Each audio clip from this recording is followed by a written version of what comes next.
som Black Knight och Child in Time och Smoke on the Water. Då vet man att det handlar förstås om Deep Purple. Stilbildande inom 70-talets hårdrock och 46 år, jag säger det igen, 46 år efter att bandet startade så turnerar de fortfarande. Och vi har fått en lång intervju med Ian Gillan för en vecka sedan.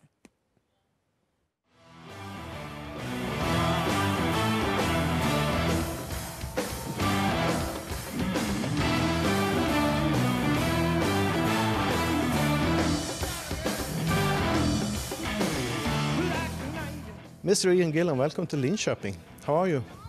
Fine, thank you very much. Yeah, I'm in good shape. You're currently out on your Now What tour, playing almost all over the globe.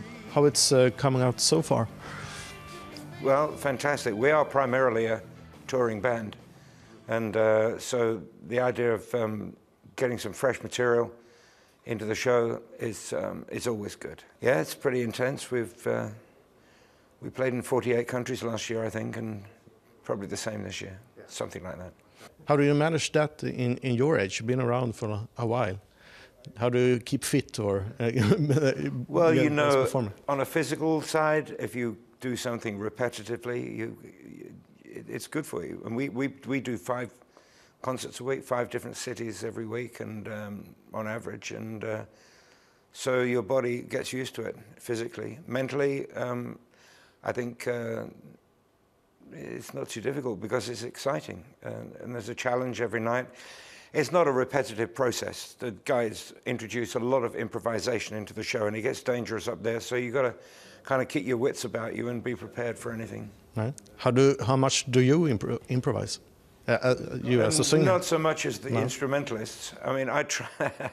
I do my best, but you're kind of limited by the word within the song. Primarily, Deep Purple is an instrumental band, and I'm a kind of do the singing on the top with the songs, and they're kind of a little more constricting. However, I must tell you the story. When I was working with Pavarotti, I sang with him a couple of times, and he said, "I'm really jealous of you, Ian. I've heard you do Smoke on the Water 6 times, and every time is different." So I suppose it's just a little inflections and that sort of thing. Sometimes you're driving it on, sometimes you're more laid back, but apart from that, it's fairly consistent. Deep Purple started 46 years ago in 1968. You joined the band the first time the year after. Do you remember that day? Oh, God, yeah. How was it? Do I? I had tears in my eyes, man. It was unbelievable. Well, I looked across at Roger Glover because we joined at the same time. We were in a band called Episode 6, and we joined not just as a singer and a bass player, but as a songwriting team. And our first show was at the Speakeasy in London. It's a little club. And I couldn't believe it was a dream come true. And I looked at Roger, I said, "This is it, mate. This is what we've been dreaming of." And I was very emotional. And I couldn't stop a tear or two in my eye with sheer joy. And it's been a few tears on the road ever since then, not all happy ones.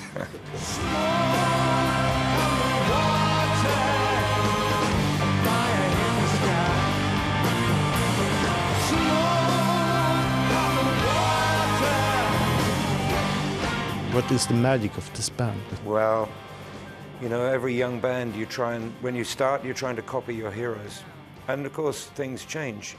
When we joined Purple, it was just this amazing influx of influences that we felt with John Lord, with his orchestral composition, and his Jimmy Smith jazz influences, Richie with his rock and roll session playing, and his showmanship after working with Screaming Lord Sutch and people like that. He was amazing. And Ian Pace, with his background in big band swing, he brought an element which is very important to rock and roll.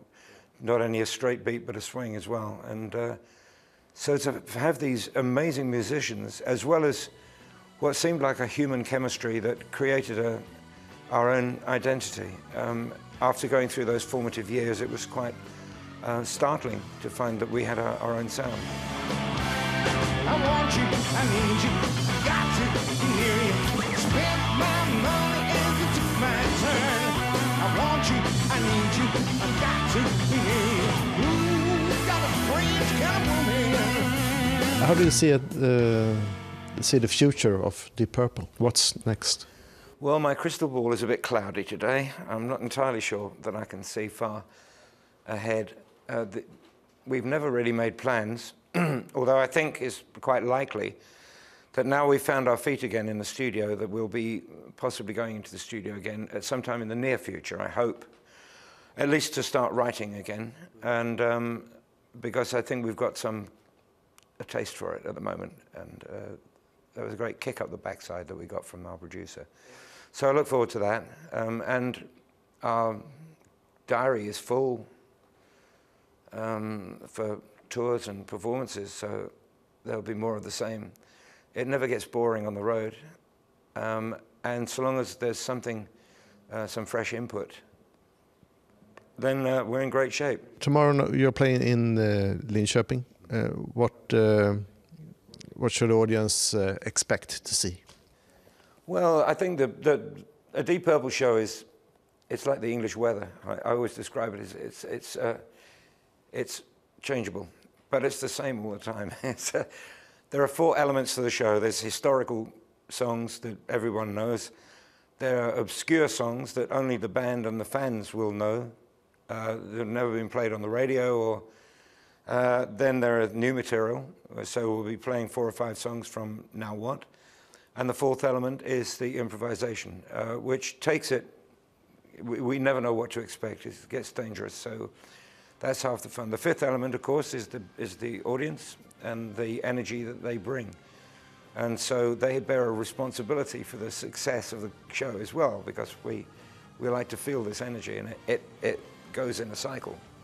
So that's very important. And we have a good mood. We're there to make music and have fun. And no 2 shows are the same. Even though if you read the set list from one night to another, it might read the same, but one show will be 20 minutes longer than another, or whatever. So anyway, we're there to have fun. And so hopefully just bring the energy, and we can share some